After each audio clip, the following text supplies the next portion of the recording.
Hey guys, welcome to Codecrafts. In this video, we are going to learn about how to use commands in Figma. So the simplest way to use commands in Figma is go to the toolbar and just click on this add comment icon. And to whatever area of your design you want to add comment, just click around it.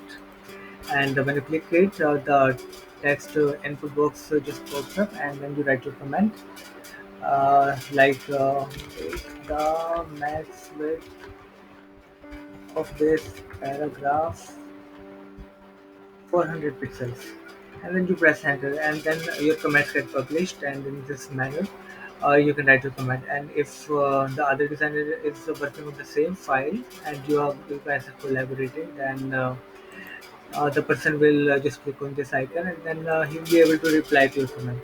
Okay, he will say. And if he wants to particularly mention you, he will just press the at the rate, and then okay, so that is how it will go, and then you will get a notification in turn that the person has replied to you, and you can close it like that. So that's how comment works, guys. So you can make comments anywhere you want. Comment here, comment, like here, and you can comment anywhere.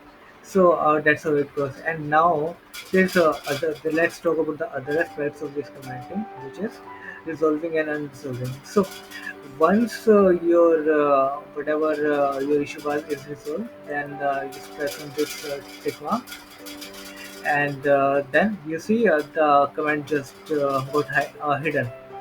Now, what if you want to see like where did the comment go, like what was the issue? So you click on this comment, and then show resolve comments by clicking on this icon. In the similar manner, you will be able to see your last conversation which has been resolved now. You can also unresolve it as well by again clicking on it. And the similar manner, you can do mark as unread, copy link, delete thread. So these are things that comes along with the commands in Figma. So thank you guys. And if you do not know much about Figma, then I would highly suggest you follow my Figma series and do like, share, and subscribe so you do not miss any more of my videos. So yeah, bye and thank you guys.